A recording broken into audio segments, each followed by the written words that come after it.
Hello my viewers, I'm your host Gurinder Singh and today I'm here with a very interesting video.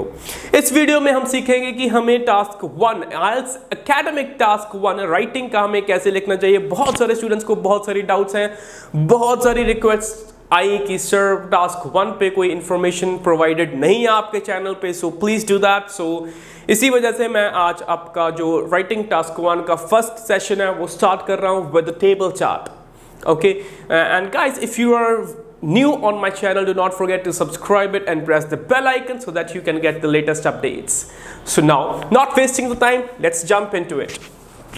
Now here, question is, the table below provides information about consumption and production of potatoes. Okay, now basically the question here is that the data is provided. किस चीज का data है? Consumption and production. किस चीज की production हो रही है? पोटैटोज की।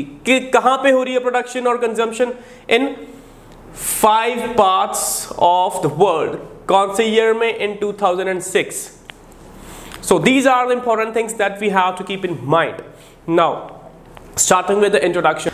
Now guys, first of all I will tell you that how we can write the introduction. Here is the question. Okay, the tables below provide the information about the consumption and production of potatoes in 5 parts of the world in 2006. So basically हमें करना क्या? हमें paraphrasing करनी है। Paraphrasing हम कैसे कर सकते हैं? Now here is the question. Students बहुत सारे हैं जो below word का भी यूज कर देते हैं in the answer. Guys, आपने below word का यूज नहीं करना because that is totally wrong. अगर आप यूज करोगे तो ठीक है। हमने इसको जो टेबल है, बहुत सारे स्टूडेंट्स इस टेबल को भी पैराफ्रेज करने लगते हैं कि टेबल को कुछ और लिखते हैं। Guys, that's completely wrong. जो चीज टेबल है वो टेबल है, उसको पाई चार्ट ये वो कुछ नहीं लिखना, ठीक है। पाई चार्ट टेबल टेबल ही रहेगा, ठीक है। यहाँ पे टेबल को पैराफ्रेज नहीं करेंगे। यहाँ पे ESL, इसका मतलब ये है कि 2 टेबल्स हैं। द टेबल्स प्रोवाइड की जगह पे हम क्या लिख सकते हैं? प्रोवाइड की जगह पे हम लिख सकते हैं give the information about the consumption. Consumption को क्या लिख सकते हैं? कंजम्पशन को हम इनटेक भी लिख सकते हैं, कंजम्पशन को हम कंज्यूम्ड भी लिख सकते हैं, प्रोडक्शन को प्रोड्यूस्ड लिख सकते हैं, ठीक है। ऑफ पोटैटोज ही रहेंगे, ठीक है। इन 5 parts of the world, 5 parts of the world को हम लिख सकते हैं 5 regions in 2006. So this is the way in which we can paraphrase the introduction. So guys, here is the paraphrased introduction. यहां पे हमने क्या किया? The tables give below, provide की जगह पे हमने लिख दिया give। क्या दे रहा है? Data। Provide the information की जगह पे हमने लिख दिया data। Regarding, किस चीज के regarding? About की जगह पे हमने लिख दिया regarding the quantity of potatoes consumption. यहां पे हमने लिख दिया quantity of potatoes consumed.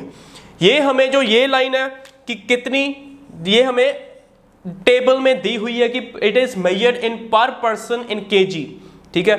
So quantity of potatoes consumed per person in KG and produced, इसका भी डेटा गिवन है। गाइज, अगर आप स्टूडेंट्स, अगर आप ये डेटा अपने जो टास्क 1 है उस पे आप नहीं बताओगे then that can go wrong, ठीक है। अगर अब यहाँ पे मैंने बता दिया कि the data is measured in पर पर्सन इन केजी, अगर मैं कहीं पे केजी लिख दूंगा, पर पर्सन नहीं भी लिखूंगा अपने बॉडी पैराग्राफ में, that will not be wrong. लेकिन अगर आपने कहीं पे बताया नहीं है यहाँ पे, ठीक है, और फिर आप अपने बॉडी पैराग्राफ में भूल गए, अब तब आपको सभी जगह पे ये लिखना ही पड़ेगा पूरा सेंटेंस, ठीक है। पर पर्सन इन केजी, लेकिन अब मैं लिख सकता हूं इन केजी, ठीक है, इन माय बॉडी पैराग्राफ। सो ये जो है इनको बताना बहुत इंपॉर्टेंट है, ठीक है। यूनिट्स बताने बहुत ज्यादा इंपॉर्टेंट है कि किसमें मेजर किया गया है। प्रोड्यूस्ड इन 5 रीजन्स, यहां पे इन्होंने लिखता था 5 पार्ट्स ऑफ द वर्ल्ड, यहां पे हमने लिख दिया 5 regions in 2006. So this is our intro. It's just of 1, 2 and 3. 3 sentences, 3 lines. Okay, so now let's start with the overall. So guys, now here are the 2 charts, 2 tables. इसको मैंने एक में divide कर दिया, एक में बना लिया, लेकिन ये 2 टेबल हैं बेसिकली। आपकी स्क्रीन के ऊपर ये पॉप अप हो जाएंगे। ओके, नाउ हमने अब इसमें ओवरऑल देखना है। ओवरऑल क्या हो सकता है, ठीक है जी। कंजम्पशन जो है, कंजम्पशन है 23.6 सबसे ज्यादा।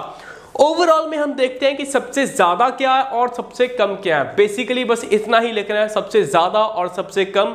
ठीक है, अगर दो चार्ट है तो आप दोनों में सबसे ज्यादा बता सकते हैं कि इसमें कंजम्पशन सबसे ज्यादा किस में हुई है और प्रोडक्शन सबसे ज्यादा कौन सी रीजन में हुई है।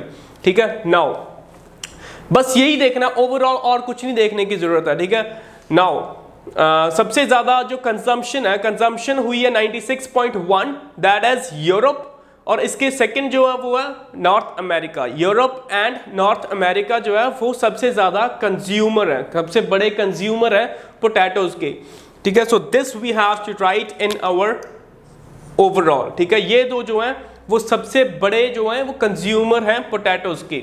नाउ प्रोडक्शन सबसे ज्यादा किसमें हुई है? प्रोडक्शन सबसे ज्यादा हुई है जी एशिया में और यूरोप में। So they both are the biggest producers of potatoes.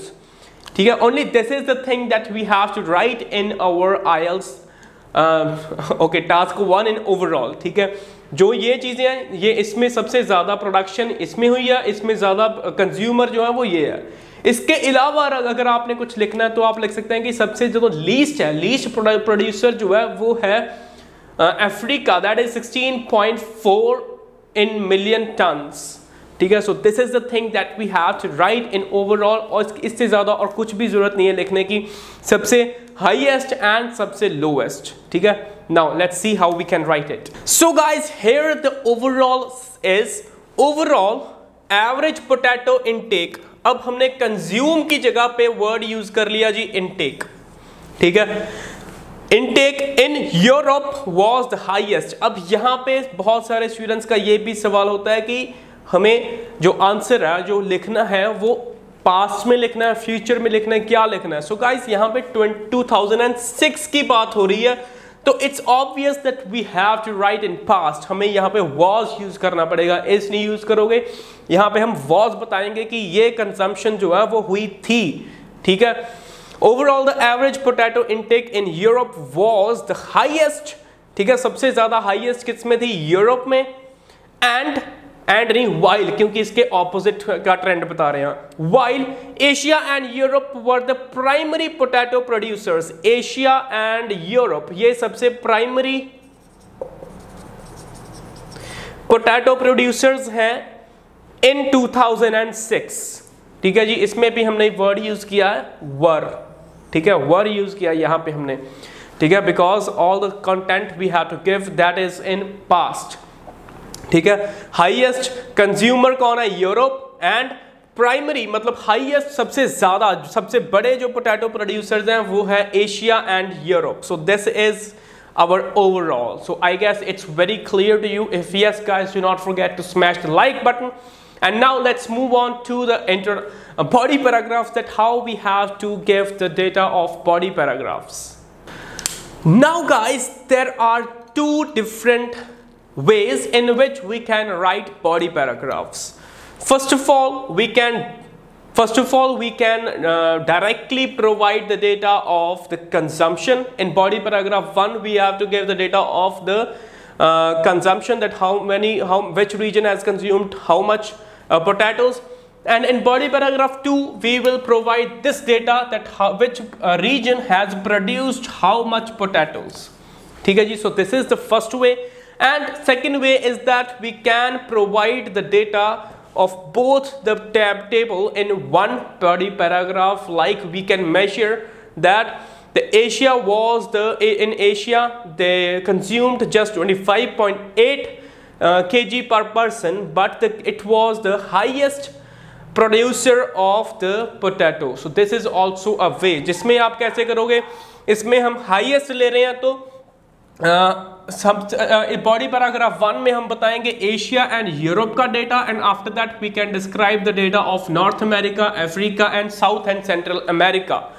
ठीक है जी, दो बॉडी पैराग्राफ बनेंगे। In that case we have to divide it, इसको डिवाइड कर लेंगे। ठीक है, but that is little bit confusion type of the way. यहाँ पे बहुत सारे स्टूडेंट्स कंफ्यूज हो जाते हैं कि इसको मेजर कर लेंगे तो इसको कैसे करेंगे, इसको कैसे करेंगे। यहाँ पे आपकी रेपिटेशन होने के चांसेस ज्यादा हो जाते हैं। ठीक है, इसीलिए हम यहाँ पे जो वे यूज कर रहे हैं दैट इज पहले हम कंजम्पशन वाला बॉडी पैराग्राफ में बताएंगे, बॉडी पैराग्राफ 1 में, and after that we will describe the data of production. ये सबसे इजी वे है, ठीक है। So now let's start. So students, now I have erased the second data. That means we do not have to see the second table now. अब यहाँ पे है एक टेबल जहाँ पे हमने कंजम्पशन के बारे में बताना है, एक बॉडी पैराग्राफ में हमने लिखना। अब इसको बताना कैसे है, डिस्क्राइब कैसे करना है, this is the question. Start कहाँ से करना है और एंड कहाँ से करना है, जरूरी नहीं है कि यहीं से स्टार्ट करें और यहीं से एंड करें। Second type is that we can start from the highest. Highest कौन सा है, यूरोप, तो हम यहां से स्टार्ट करेंगे। आफ्टर दैट फॉलोइंग कौन सा है, दिस वन, सेकेंड डेटा इसका बताएंगे। थर्ड कौन सा है, third we can describe these two both because बहुत नियर है, 25.8 एंड 23.6, इन दोनों का हम कंबाइंड बता सकते हैं, डेटा को मेजर कर सकते हैं।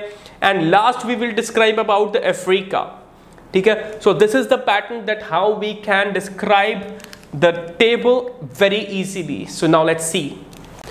Now students, here is the body paragraph 1, that is looking at the regional consumption looking at the regional consumption, मतलब कि यहाँ पे consumption की बात हो रही है।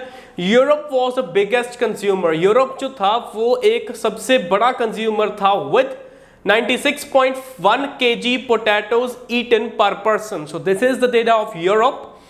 It was followed by कौन, Europe was followed by north America. North America इसके बाद था where, जहां पे कितना था पर कैपिटा पोटैटो यूसेज। यहां पे हमने कंजम्पशन की जगह पे वर्ड यूज कर लिया यूसेज। कितनी थी, was comparatively less, उससे कम थी। कितनी थी, only 57.8 kg। now this is the way, 57.8 kg हमें यहाँ पे दोबारा से लिखना नहीं पड़ा कि 57.8 kg पर पर्सन, क्योंकि हमने इंट्रोडक्शन में पहले ही बता दिया, ठीक है जी। Now next, the third and fourth were Asia and South and Central America. Third और फोर्थ थे Asia and South Central America. They had similar levels of consumption, इनका जो कंजम्पशन था वो लगभग सिमिलर था, 25.8 एंड 23.6 kg रिस्पेक्टिवली। रिस्पेक्टिवली का मतलब क्या होता है गाइस, बहुत सारे स्टूडेंट्स को रिस्पेक्टिवली यूज करना नहीं आता। रिस्पेक्टिवली का मतलब होता है कि this is 1 number, this is 2 number, और Asia 1 number and Central America है 2 नंबर। मतलब रिस्पेक्टिवली का मतलब होता है this Asia is 1 for 25.8 and second 23.6 is for second type of the thing that we have mentioned over here. So that's why we use respectively, ठीक है। इसीलिए हम respectively word use करते हैं एग्जामिनर को बताने के लिए कि 25.8 किसका, 25.8 जो पहले रीजन का नाम लिया उसका है, और उसके बाद जो 23.6 है वो साउथ सेंट्रल अमेरिका जो उसके पीछे है, ठीक है। that's why we use respectively. Now however least potato consumption, सबसे कम जो potato consumption थी could be observed in Africa, वो सबसे कम किस में देखी गई, अफ्रीका में, just over 14 kg per person, ठीक है। क्लियर है जी बॉडी पैराग्राफ 1। अब हम बॉडी पैराग्राफ 2 की तरफ चलते हैं कि उसको कैसे हम डिस्क्राइब कर सकते हैं। That will be really easy for you. This is the best way to write if you want to get the highest bands, because इसमें हमारा डाटा गलत होने के चांसेस बहुत कम होते हैं। सो गाइज, इंट्रोडक्शन जो टास्क 1 होता है उसमें बेसिक चीज यही है कि आपका जो डाटा आप प्रोवाइड कर रहे हैं वो गलत नहीं होना चाहिए, ठीक है। So now let's move on to the body paragraph 2. So guys, in body paragraph 2 we have started with as regards the production. वहां पे हमने स्टार्ट किया था as regards the consumption. यहाँ पे हम स्टार्ट कर रहे हैं बॉडी पैराग्राफ कि as regards the production. इससे क्या होता है कि इससे जो रीडर है उसको क्लैरिटी हो जाती है कि सेकेंड टेबल चार्ट की बात हो रही है, ठीक है। Asian countries produced over 131 million tons potato in 2006. यहाँ पे हमने जो हाईएस्ट था वहां से स्टार्ट किया, ठीक है, कि एशियन ने 2006 में सबसे ज्यादा ग्रो किया था, that is 131 million, which was significantly higher than the potato grown in Africa, जो बहुत ज्यादा था। किससे ज्यादा था? अफ्रीका से और नॉर्थ अमेरिका से, ठीक है जी। Now Europe's potato harvesting was second highest. जो यूरोप की पोटैटो हार्वेस्टिंग थी, यूरोप ने जो ग्रो किया था वो सेकंड हाईएस्ट था, about 5 million tons, less than that of Asia. 5 million ton. अब यहां पे ये चीज बहुत नोट करने वाली है कि हमने यहां पे लिखा है 5 मिलियन टन लेस। एशिया का कितना है 131, अबाउट इससे 5 मिलियन टन कम, ठीक है, हमने बताया that of Asia. So this is the way in which I have described the body paragraph 2 table chart 2 of task 1. So guys, I hope that this pattern is clear to you, and in my next videos I will pick up the line graph, okay? And to get the information you can just subscribe my channel, or you can follow me on Instagram. My ID is IELTS 7+ with Gurinder. So guys, if you think that this information is useful for you, then just like the button and do not forget to subscribe if you are new on my channel.